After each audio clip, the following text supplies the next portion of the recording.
Legend of Zelda Tears of the Kingdom is right around the corner, and we're probably going to get direct on it somewhat soon, but I wanted to get my thoughts and ideas and feelings out before that possible direct. Also, my voice is a little hoarse when recording this, so apologies in advance. So there's a lot of theories right now floating around about the Zonia tribe as well as the Sheikah tribe, and how each one represents a different goddess and a different piece of the Triforce, but I'm not kind of interested in going into that too much. My theory is actually based purely on the logo, which is a little bit of a big swing. So my theory on this whole logo of Tears of the Kingdom is that this symbol is an Ouroboros. The Ouroboros symbol is usually depicted as a serpent or dragon eating its own tail, which is exactly what this logo looks like, and I think the themes of the Ouroboros are going to be present in this game. For those of you who don't know, what this symbol represents throughout various cultures is that it expresses the unity of all things material and spiritual. It brings light and shadow together, good and evil, and depicts on how they truly never disappear but perpetually change form in an eternal cycle of destruction and recreation, which is exactly what the Zelda franchise does. The Zelda games in the franchise lately have been wanting to do more to explore the lore of Zelda, and I believe this game is going to try to give it a reason as to why the Zelda games always follow this similar cycle. This game is going to want to dive into why this endless struggle keeps happening and this loop that the gods and the champions are stuck in, or perpetually playing in. Now, it's very likely that the tribes like the Zonia or the Sheikah know of this cycle, possibly discovering it by different means, but I think this essentially is going to be like a Zelda version of the Ragnarok prophecy. I think we're going to unveil this prophecy through the cave ruins below as we play, and it's going to show us how the next chapter is going to pass and what could be. I think the main villain is going to seal these runes away, placing the keys to open them in the sky, as far away from the underground as you can possibly get. I think the true villain resides in the Twilight Realm, and their armies of malice are pouring into the world. This is why Calamity Ganon will look the way he did in Breath of the Wild. I ultimately do think these armies are being led by Demise or Ganon, who is sealed in the Twilight Realm, and is working to slowly break free. And this new zombie character is kind of the new champion that's working to break them out.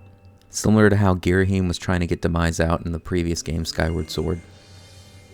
Link and Zelda are going to work to uncover the ruins, learning how to seal the evil, and once again, cause this cycle to repeat. I think what this game is going to try to do is focus on a way to break this cycle, which in turn will probably end up causing the cycle to happen. After all, we do want more Zelda games, so I think we do want this cycle to keep repeating. We have seen numerous different Links on various adventures, involving similar elements and variables. The green-cloaked hero with the Master Sword sealing away evil with the help of Zelda, and then fading away into obscurity until evil once again breaks free and the cycle repeats. Yeah, there are plenty of games outside of this loop, but usually these side stories come after a mainline story, and this is usually when the Link's slowly fading away into obscurity anyway, waiting for evil to once again be released. It seems like most of the main franchise games keep doing deeper dives into explaining the lore more and more, for better or for worse, but they still haven't explained why the process always manifests in the same way. Sure, we can pass it off as the gods, but I think the game wants to take that and expand on it and give it a much deeper reason. The same way they wanted to give a deeper reason to why the red bird appears on the Hyrule Shield. Meanwhile, I'm still over here waiting to hear more about Fierce Deity and Majora, but I think the mysteriousness of these things is what makes them cool and interesting, not over-explaining and giving a reason to everything. I think this is something similar to what Star Wars has done, which makes things less interesting sometimes. Pivoting the topic a little bit, it seems like Link has now lost his iPad, and it's kind of merged with him into some type of wearable tech, giving him upgraded versions of his previous powers that help him manipulate and traverse the environment. It does seem, however, that he's getting an additional tool in his arsenal to help him traverse the environment in an interesting way, a form of vehicle crafting, which I'm kind of concerned about because another franchise I love did this and it didn't work out so well for them.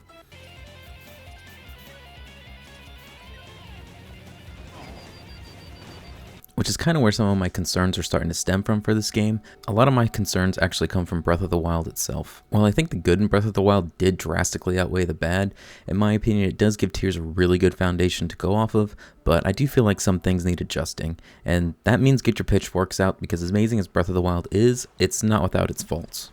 Fool this man! I think the easiest thing you can do to trigger a Breath of the Wild fan is tell them that Breath of the Wild just seems like a big beta test, which, while it's extreme, I do see why some people think that. It was the franchise's first step into making a modern open world style game, however I don't think they did a very good job at filling the world up. Part of this I think is because they went for a post-apocalyptic design, however I do feel like this is a bit of a crutch. The areas themselves had a lot of unique themes and regional differences, however there was a big lack of rewards for exploring. Also, there wasn't much enemy variety. Most of the enemies were just limited to being recolors or re-elements of the previous ones. It also seems strange to me that there was no real underwater sections at all in Breath of the Wild. I just hope the skies and the caves below give more variety than just being clouds and rocks. Thankfully, in Tears of the Kingdom's trailers, there do seem to be more variety of beasts, as well as nice shiny MacGuffins we can see in the background to go grab. but I'm still worried they might walk a similar path once again. I think another big grievance everyone shares is the lack of dungeon theming. While all the Divine Beasts did have different unique puzzles to them, they all looked extremely similar and they lacked original looking bosses, which is a regression from what we've come to know from the Zelda franchise. Similarly, we had these shrines littered all over the map, and while they had a lot of interesting puzzle mechanics to them, they all looked exactly the same with almost the exact same music. I'm not saying each one needs to have its own individual identity, but it would have been nice to have some type of variety. And I'm really hoping that in Tears, they've heard the fans on this and at least give a little bit more theming to their dungeons. They could have given them at least aesthetics from the regions they were placed in, like the ones nearing Mount Doom having more volcanic lava themes, and the ones in the grasslands having more grass themes, and so on. I think another big complaint people have is they feel like Breath of the Wild had almost no music at all, but this game actually has 5 CDs full of music. Yeah, that's right, 5 full CDs. I'll let that fact sink in for a little bit while you sub. Interestingly enough, they also had a music progression mechanic within the Divine Beasts. When you completed more and more of the dungeon, more musical elements were added to the composition, giving it a dynamic musical feature. But as cool as this is, I don't think a lot of people noticed it at all at first. This was also done during combat too, as music would change depending on the enemies you were fighting, how much health you had, how much damage you were doing, all sorts of dynamic features that would adjust the music. However, it all sounded a little bit too similar. I think the main issue with the music is that what you heard of was a lot of the same repetitive music as well as it being ambient, so it doesn't register that well. I think the plus side of us hearing the same few tracks over and over again in Breath of the Wild means they can still use a lot of the previous music beforehand and just implement it in better ways. Maybe the music can start out more ambient, but as you clear more and more of a region, the music starts getting more lively and more fleshed out. Now it appears from this image from the trailers that we're going to have at least 7 dungeons, and I'm really hoping each of them has their own bold visual identity as well as musical identity, including unique bosses and puzzles designed specifically for them. I also hope these dungeons give us new abilities and weapons and they don't feel like they're made of glass. Thankfully we are seeing some unique items within the trailers themselves, and hopefully we get something akin to my personal favorite, the hookshot, at some point. I also hope they adjust the weapon system from Breath of the Wild, as weapons in that game broke way too fast. Even the Master Sword would go on a 10-minute cooldown after being used, which just seems anti-player friendly to me. They need to do away with this in Tears of the Kingdom or have a better way to mitigate it. I want there to be a variety of weapons like in the past game, but I want it to be interesting and they need to expand on this. I think something like a weapon proficiency system where the more you use swords, the more you use spears, they don't break as fast, possibly even giving you access to different movesets just to spice things up a little bit. After all, I don't want the combat to be just dodge and keep spamming A until you break your controller. So I'm done nitpicking Breath of the Wild for now, but I do want to share a more optics-based concern. At the time, the Switch was next gen, sort of, but since then the PS5 has released as well as the Xbox Series S and X. With that, now the Switch is nowhere near next gen anymore, so the graphic fidelity can be a little concerning. Now there are some good looking games on the Switch, don't get me wrong, but these usually use their art style to carry it forward on the lesser hardware. This is something that Xenoblade Chronicle 3's has done, and I think Breath of the Wild pulled it off pretty well. The thing that concerns me a little bit more though is that when Breath of the Wild was released, it set the bar really high, but since then, the bar has been moved. Games like God of War 1 and 2, Red Dead Redemption 2, Monster Hunter World, Final Fantasy VII Remake, Ghost of Tsushima, Horizon Zero Dawn, as well as Genshin Impact have all been released.